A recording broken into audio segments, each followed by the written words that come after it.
नमस्ते, continue tag नेपालमा यहाँहरूलाई स्वागत छ। आज हामी युट्युब आर्ट ब्यानर कसरी बनाउने भनेर सिक्न गइरहेका छौँ। त्यसको लागि तपाईँ पिक्सल ल्याब डाउनलोड गर्नुहोला होइन। डिस्क्रिप्सनमा लिङ्क पनि हुनेछ। नत्र तपाईँ गुगल प्ले स्टोरमा जानुभयो भने सजिलै भेट्न सक्नुहुन्छ। त्यसपछि यसलाई ओपन गर्नुहोस्। ओपन गरिसकेपछि यो मैले चाहिँ पहिले बनाएको भएर रिकभर गर्न चाहन्छु भनेर चाहिँ म चाहिँ क्यान्सल गरेँ होइन, न्यू बनाउनको लागि। अब यहाँ थ्री डटमा जानु होला। त्यसपछि साइज इमेज गर्नु होला अनि त्यहाँ कस्टम छ त्यसको लागि युट्युब च्यानल ब्यानर भनेर छ होइन, यसलाई एकचोटि क्लिक गर्नु होला। अनि त्यसपछि 2560 इन्टु 1440 आफै आइहाल्छ। ओके गर्नु होला। अनि त्यसो ओके गरिसकेपछि तपाईँ यहाँनिर गएर सेप्स ल्याउनु होला। एउटा सेप्स लिएपछि यो किन भनेर म पछि भन्छु। यो सेप्स ल्याउनु भयो भने यो सेप्स ल्याउनु अनि त्यसपछि ओके गर्नु होला। अनि ओके गरिसकेपछि यहाँनिर लक गरिदिनु होला, किनकि यो लक गरिसकेपछि हिल्दैन। अब चाहिँ यो ल्याइसकेपछि हामी प्लसको आइकनमा जानु होला। अनि त्यसपछि फ्रम ग्यालरी भनेर छ, ग्यालरीमा गएर एउटा ब्याकग्राउन्ड लिनुपर्ने हुन्छ होइन। ब्याकग्राउन्डको लागि तपाईँ गुगलबाट डाउनलोड गर्न पनि सक्नुहुन्छ। म चाहिँ यो लिन्छु ब्याकग्राउन्ड। ब्याकग्राउन्ड लिइसकेपछि ओके गर्ने अनि यसलाई चाहिँ ठुलो बनाउने, यसको बराबर साइजको लागि यसरी ठुलो भयो। अनि यसलाई अहिले यति गराउँछु।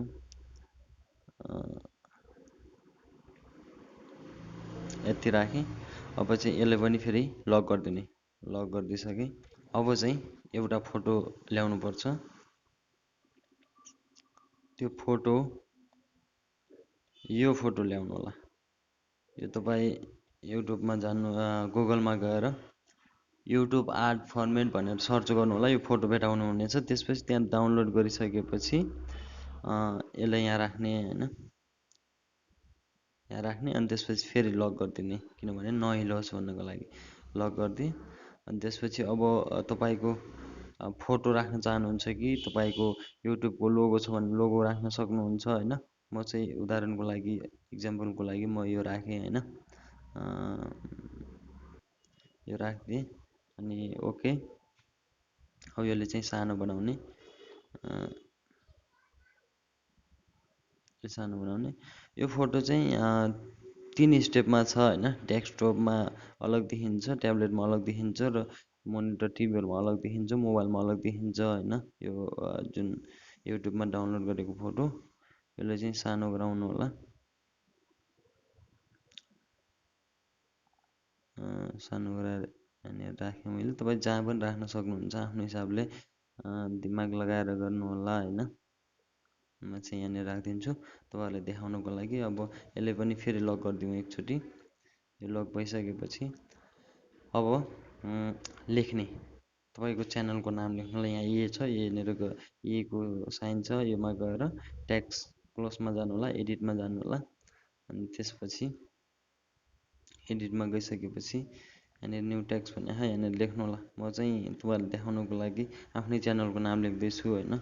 मैले यो लेखेँ ओके। अनि यसलाई चाहिँ साइज सानो ठुलो गर्नुको लागि यहाँ साइज भनेर छ, टिटी लेखेको छ, साइज भनेर यहाँनिर गएर सानो ठुलो गर्न सक्नुहुन्छ होइन। म चाहिँ यति राख्छु, अझै सानो गर्छु, यति ठिकै हुन्छ होला। यति राखेँ, ओके गरिदिनु। अब यसलाई कलर पनि गर्न सक्नुहुन्छ होइन। यहाँनिर गएर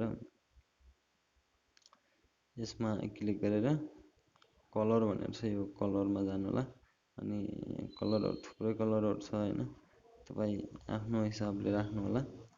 म चाहिँ येल्लो राख्छु अहिले। येल्लो भइसक्यो। अब यसलाई चाहिँ पनि लक गरिदिउँ।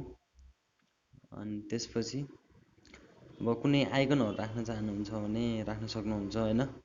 म चाहिँ युट्युब फेसबुकको आइकन राख्छु। युट्युबको आइकन नि तपाईँहरू डाउनलोड गर्न सक्नुहुन्छ गुगलमा गएर। ठ्याक्कै यो आइकनलाई मात्रै राख्न चाहेँ। गुगलमा गएर युट्युब आइकन, फेसबुक आइकन, पिएनजी फोटो भनेर डाउनलोड गर्नु होला। यो राखेँ मैले। अब यसले पनि एकचोटि लक, अब फेरि प्लसमा गएर एउटा फेसबुकको आइकन राखौँ। फेसबुक अहिले पनि बराबर यति मात्र राख्छु। यो लिएँ मैले, ओके। अनि सानो गर्नु होला, फेरि यसलाई लक गर्नु होला। म चाहिँ यो तपाईँहरूलाई एकछिन देखाउनको लागि मात्रै हो होइन, तपाईँहरू आफै मिहिनेत गरेर राम्रोसँग बनाउनु भयो भने अझै राम्रो बन्छ। अब फेरि एउटा इन्स्टाग्रामको आइकन राखिदिउँ, ट्विटरको पनि लगाइदिउँ न होइन। अब ग्यालेरी होइन, ट्विटर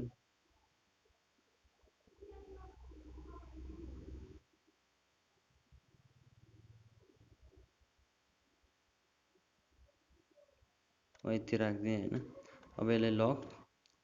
अनि अब यसले चाहिँ जुन यो पहिले हामीले सुरुमा लिएका थियौँ यो लेयरलाई चाहिँ डिलिट गरिदिनुहोस्। अनि अब हेर्नुहोस् लोगो बनिसक्यो। अनि यहाँनिर गएर एक्सपोर्ट इमेज छ, यहाँनिर एक्सपोर्ट इमेज गर्नुहोस् अनि save to gallery. Thank you. हाम्रो च्यानललाई सब्सक्राइब गर्न नभुल्नुहोला।